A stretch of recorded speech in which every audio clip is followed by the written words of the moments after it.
Eyvallah Özgür, yani yıllardan beridir, bin yıllardan beridir kadına yönelik şiddet erkek egemen aklı tarafından devam ettiriyor. Şiddetin kaynağını özellikle, daha doğrusu öncelikle konuşmak isterim seninle.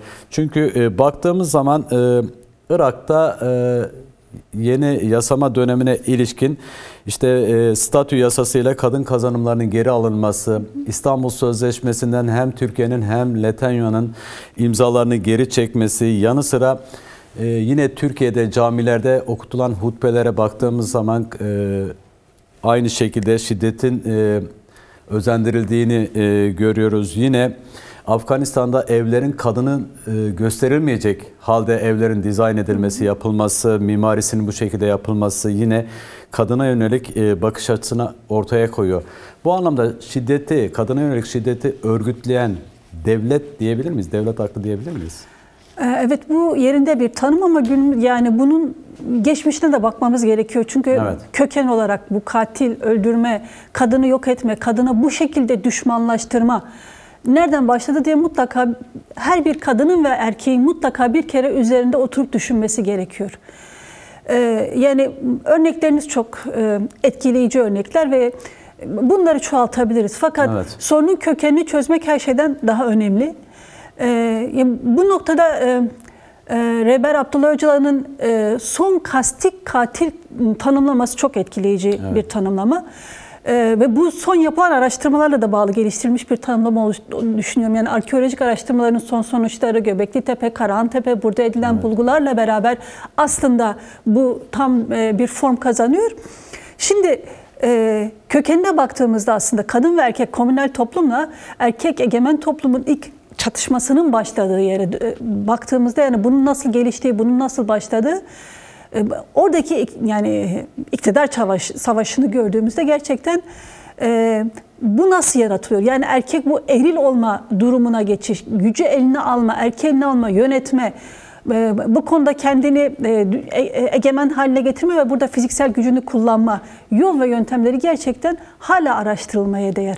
Fakat burada bu kastik katil kavramlaşması ya da katil kavramlaşmasıyla beraber işte günümüzden yaklaşık 30 bin yıl önce burada çok ciddi bir çatışma yaşandı ve burada maalesef o güne kadar komünel değerleri yaratılan yaşam, erkeğin bu katil, egemenlikçi, toplum yaratma arzusuyla beraber ortadan kalktı ve o günden günümüze aslında kadın ve erkek arasında komünel toplumla erk toplum arasında, eril mantığı yaşayan egemen toplum arasında ciddi bir çatışmanın sürdüğünü söylemek mümkün. Yani aslında bugüne kadar da kesintisiz bir çatışma kadınlar tarafından yürütülüyor. Bugün işte böyleydi, geçmişte işte cadılara yönelik saldırılar. Evet. Bunu geçmişe daha götürebiliriz. Şimdi bu kastik katil kavramlaşması ve de günümüzdeki kastik katil, erkekteki bu erk olma, eril olma, kadından üstün olma, kadını yok etme, kadını yok ederek güç olma ya da kadının bedeni üzerinden, kadın üzerinden güç olma duygusu bugün devletle somutlaşmış bir şekilde, devletin kurumlarında, devletin yasalarında somutlaşmış bir şekilde tüm kadına ve topluma uygulanmakta. Bu bir sistem halini almış. Evet. Yani ve bu sistemin çözümlenmesi dediğim gibi her kadın ve her erkek için çok önemli. Çünkü öyle bir noktaya gelmiş ki bu içselleştirilmiş bir durumda. Yani kadın açısından bunu bir kader olarak haline gelmesi, normal görülmesi, bir erkek açısından da şiddetin normal olması ya da bunu fark edilmemesi, normal evet, görülmemesi içselleştirilmiş bir durumda. Bu gerçekten toplumlara yapılabilecek aslında en büyük kötülük de denilebilir yani.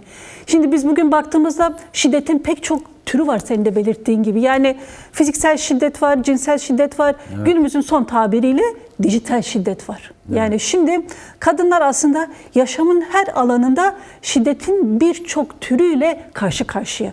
Ve bu şiddeti yaşarken bu tür şiddetlere karşı devlet politikası olarak bunlar ya artırılır ya da cezasızlık politikasıyla yani erkeğin bütün edimleri karşısında suçlamalardan kurtararak arttırılması, yani suçun devamlılığını sağlayarak devlet çok etkin bir rol oynuyor. Evet. Yani burada kadınların toplum yaşamına girmesi yönünde, toplumda bir rol, bir irade, bir güç olması yönünde bütün devlet politikaları aslında Dünyanın birçok yönde böyle, Avrupa'dan tutan Amerika'ya kadar bu çok derin bir şekilde gerçekleştiriliyor. İşte bu açıdan gerçekten yani sadece bu 25 Kasımlar 8 Mart'ların olayı değildir. Çünkü eğer biz özgür ve eşit bir yaşam, gerçekten yaşanabilir bir yaşam, komünel bir yaşam arzusunda olan, isteğinde olan insanlarsa ki dünyanın geldiği düzeyde ortada yaşayabilmek çok daha zorlaşmış durumda. Mutlaka durup düşünmek ve bu yönlü bir zihniyet değişimi yaşanmak zorunda. Bu kadın açısından böyledir, erkek açısından da böyledir. Peki Özgür, şimdi bu kastik katilin öldürülmesi, kadınların şiddete karşı öz savunmalarını gerçekleştirmeleri, örgütlenmeleri, daha da ileriye gidecek olursak ki günümüzde çok sıkça artık konuşulmaya başlanıyor. Önder Apo'nun da belirttiği gibi komünalizm. Bu şiddet için kadınların komünalizme yaklaşımı nasıl olması gerekiyor? Biraz bunu açalım istersen. Yani komünalizm burada kadınların örgütlenmeleri için en temel formülasyon ve bunun komünleri de aslında onun kök hücresi.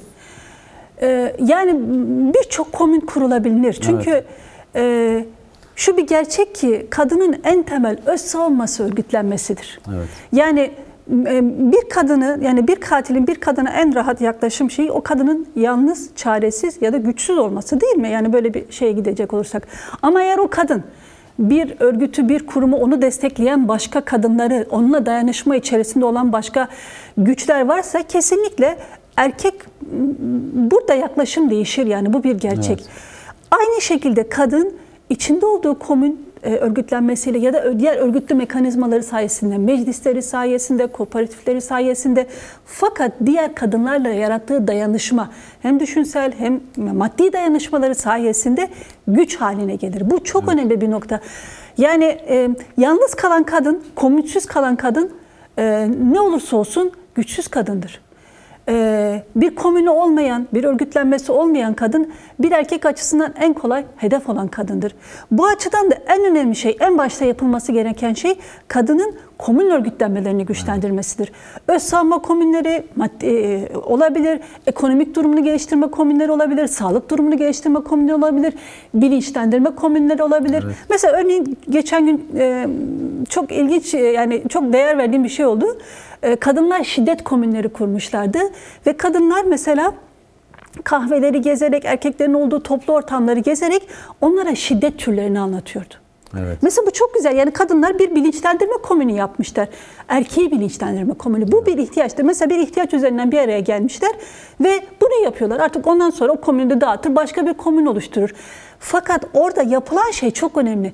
Bu toplumun özgürlük seviyesi, toplumun değişimi, gerçekten sosyalist bir yani bu zihniyeti değiştirme noktasında çok önemli bir şeydir. Yani neye ihtiyacı varsa kadın bunun komününü oluşturup bir araya gelip böyle güçlenip, zihnini böyle güçlendirip, bedenini böyle güçlendirip, örgütlü ağını böyle güçlendirip güç olabilir. İşte bu çok önemli. Mesela bu konuda gerçekten çok ciddi adımlar, yani Kürt kadınları açısından ciddi adımlar atılmış durumda. Dünya kadınları da belli bir çaba, yani gerçekten çok ciddi bir çaba var. Tam ben de onu soracaktım Eval Özgür. Şimdi tüm dünyaya baktığımız zaman takip ediyoruz biz de. Dünya kadınlarının örgütlenmesi bir tarafta kısmi olarak devam ediyor ama Baküre Kürdistan'a baktığımız zaman özellikle TCA ve DBP öncülüğünde gerçekleştirilen bazı gelişmeler var. Atölyeler kuruluyor. Evet. Senin de bahsettiğin gibi komünler kuruluyor. Yeterli buluyor musun yani gelinen aşamaya ilişkin? Yani şu çok önemli. Örgütsüz ve komünsüz tek bir kadın olmamalı. Evet. Kürt kadını öyledir, Türk kadını için de böyledir, dünya kadını da için de böyledir. Çünkü dediğim gibi komün örgütlenmesi kök hücre örgütlenmesidir. Eğer senin komünün yoksa yani senin toplumsallığın da yoktur. Senin komünün yoksa senin savunman da yoktur. Bunu çeşitlendirebiliriz. Şimdi mesela bugün bir veri açıklandı. Dünya Sağlık Örgütü kadına yönelik şiddet üzerine bir veri açıkladı ve bu verilere göre çok önemli. Dünyada yaşayan kadınların 1/3'ü fiziksel ya da cinsel şiddete maruz kalmış. Kalıyor. Yani bu diyor ki 840 milyon kadın ediyor. Bunu günlük verilere bulursak günde ortalama kaç kadın cinayeti yaşanıyor? Kaç kadın cinsel şiddete kaç kadın, fiziksel şiddete kaç kadın, hele dijital şiddeti bunun çetelesi bilmiyorum. Yani henüz şimdiye kadar bu çok önemli bir veri okumadım ama çok daha fazla bir şekildedir kesinlikle. Şimdi böylesi bir tehlike söz konusu kadın üzerinde. Çünkü çok tehlikeli bir şekilde kışkırtılmış bir erkek gerçekliği var. Bu devlet politikalarıyla sürekli arttırılıyor ve bunun karşısında işte kadının yeterince örgütlenmemesinin yarattığı sonuçları yaşıyoruz. İşte belirttiğiniz, şimdi bu tür örgütlenmeler çok önemli. İşte kadın atölyeleri yaptılar, kadın kurtuluş ideolojisi tartışıldı. Geçen gün veriler de açıklandı. Bunlar çok değerli çalışmalar ve bunlar yani bunlar 25 Kasımlarla sınırlı çalışmalar değil. Çünkü şiddet şu anda bir toplumsal sorun. Şiddetin her yönü şu anda bir toplumsal sorun ve gerçekten biz anlık bir kadın kırım ve toplum kırımla karşı karşıyayız. Yani kadının kırım yaşadığı bir yerde toplum da kırımı yaşıyor demektir. Evet. Ve toplumun bu şekilde olduğu bir yerde biz ne bir özgürlük düzeyinden bahsedebiliriz ne de bir yaşam düzeyinden bahsedebiliriz. Yani bu kadar çocuğun, kadının yok edildiği, katledildiği bir yerde bir toplum gerçekliği var mıdır? Yoktur. Afganistan örneği verdiniz, Irak örneği verdiniz. Şimdi bakıyoruz gerçekten toplumsal olarak en geri örneklerden bir tanesi de bunlar yani maalesef yani.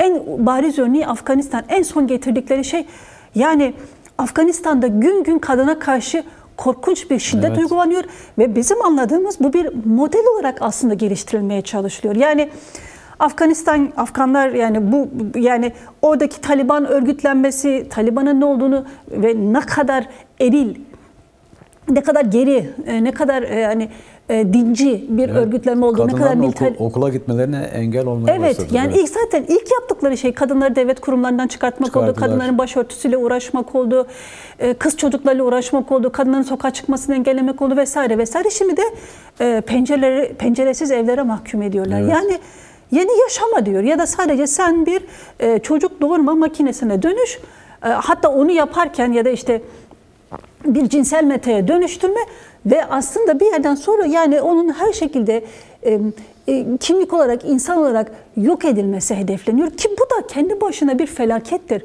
Mesela Afganistan'a korkunç bir felaket bekliyor. Adım adım Afganistan bu felakete sürükleniyor.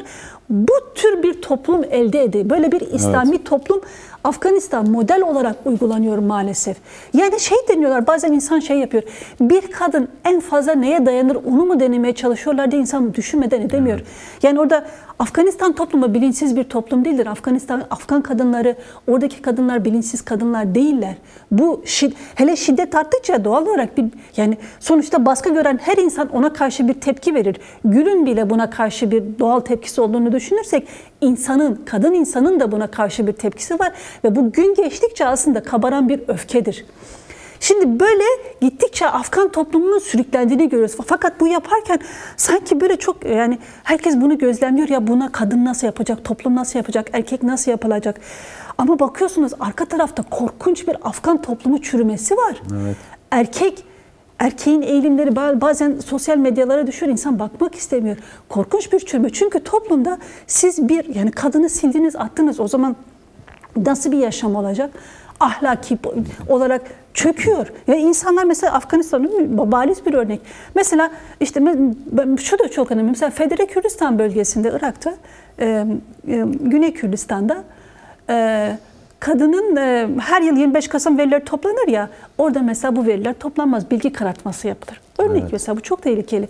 Yakın zamana kadar biz sürekli şeyi tartıştık. Kadın sünneti ve kadın intiharları, kadınların işte tandırlara atılarak vesaire vesaire öldü denilmesi olaylarını. Başarı Kürdistan'da biz bunları çok tartıştık. Önemlidir. Benzer haberler. Şimdi Türkiye'de Narin vakası, benzer Rojin Kabayiş vakası, birçok vaka.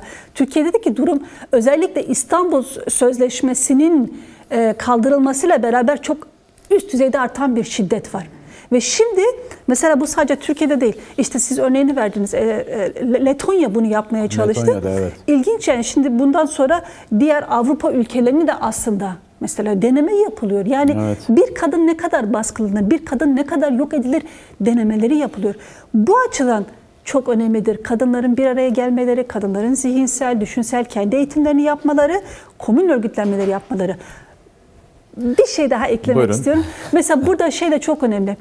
Yani kadın sorunu olarak tartıştığımız şey asıl olarak erkek sorunudur. Evet. Değil mi? Yani şimdi bunu yaratan erkektir. Erkek zihniyetidir. Devlet politikalarıyla besleyen eril devlet aklı mantığıdır. İşte şimdi buradan bak yola çıkarak erkek 25 Kasımları, 8 Martları ya da dünyanın her günü yaşadığı her anı erkek kendini sorgulamak zorunda. Erkek kendindeki bu zihniyetin farkındalığını yaşamak zorunda. Çünkü biz kadınlar yaşamın her anında gerçekten bir savunmayla da yaşıyoruz. Yani evet, erkekten gelebilecek bir şeye karşı. Bu eşten olur, kardeşten olur, babadan olur, çalıştığın arkadaştan olur. Sürekli. Şimdi bu açıdan mesela madem kadın bunu yaşıyor, o zaman erkeğin de durup düşünüp bu konuda bunu bir erkek sorunu olarak görüp bütün dünya erkekler açısından kendini değiştirmesi gerekliliği var.